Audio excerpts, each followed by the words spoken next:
Today I'm going to be removing the AC compressor and the AC system in my 87 IROC.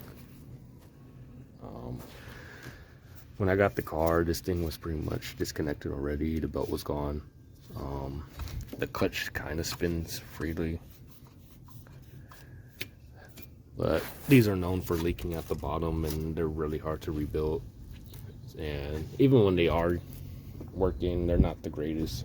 So I'm probably just gonna disconnect the whole thing and get some color out the bay.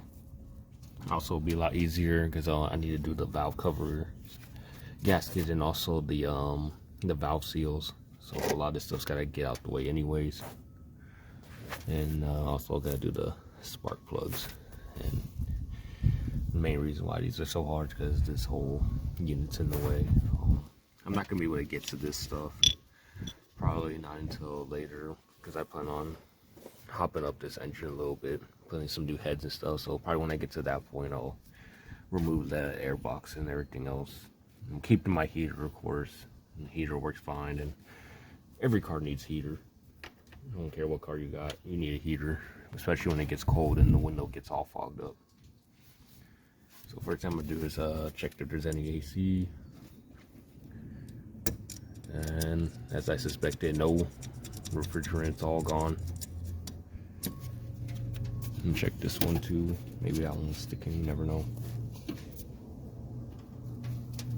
Check here. Yeah, all the refrigerant's been evacuated already, so the AC system's already safe to work on. So pretty much I'm gonna be removing in almost everything: the condenser, the compressor, or is this the condenser? I'm not really too familiar with AC parts, but I know you got the part that goes in front, the radiator, then they got the compressor, and then you got the tank reservoir thing. I forgot what this thing's called. But yeah, I'm gonna go ahead and remove all that, clear up some clutter, and make doing the valve cover gaskets and everything else a little more easier. Got the compressor out. It was a little bit of a pain because pretty much this wire right here, this hose right here, since it's such a stiff part, and then this part is stiff too, it was hard to get it underneath all of these hoses by myself. If I had two people, it'd be easier. I kept having to move the compressor out the way and trying to fish it underneath all this, while also not cutting off my hoses or anything like that with the metal parts. But I got that part out. I'm gonna get rid of these brackets now. I don't need this no more. And then start to get rid of this part. And then also need to get rid of the condenser. I'm gonna have to move this intake out the way. The fan shroud, just push out the way, and then it'll just slide right out. Did this on my 85 Firebird.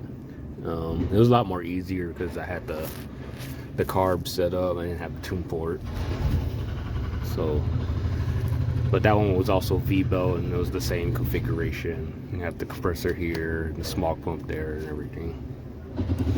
Also got to replace that smog pump too. It spins really well. Really hard to spin, and I live in Cali, so I gotta hook that back up. So I'm gonna have to get a new one. But yeah, I'm gonna continue on. I'm gonna probably remove this next, and then move out that.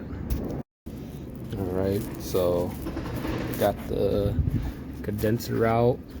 Wasn't too bad. Made it nice and clean. My radiator is nice and clean because it was covering it. So now this radiator is gonna cool pretty well.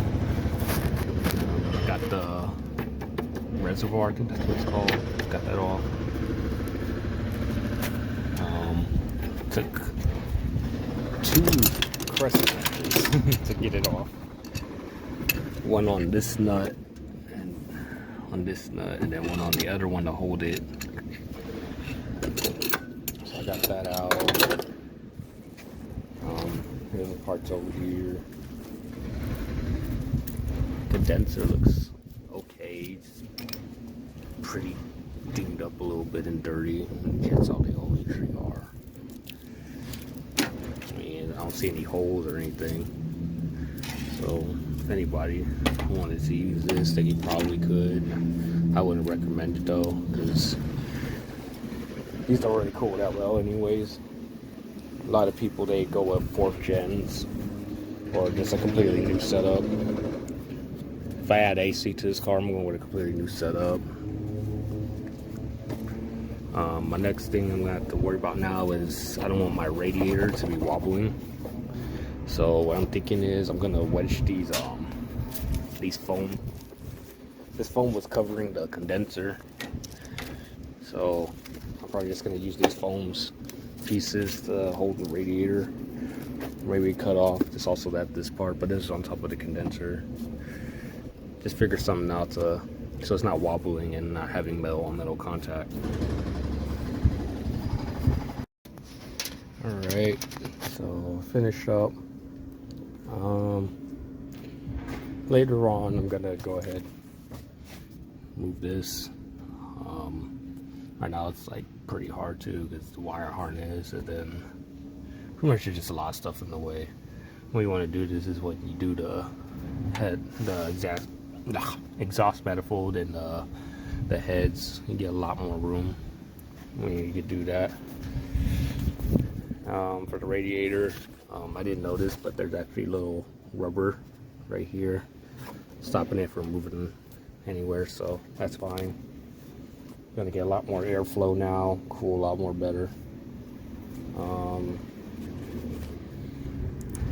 I ran out of tape. I wanted to cover this with some tape.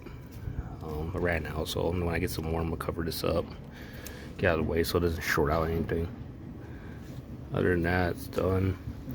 This bracket, I want to remove it, but I can't because it's connected to the power steering, so that's gonna have to stay on there. Other than that, I got the brackets out the way. Next up is gonna be the valve guides and the valve cover gaskets, because they're leaking, and then also the valve guide is leaking. That's why there's a lot of smoke coming out, blue smoke.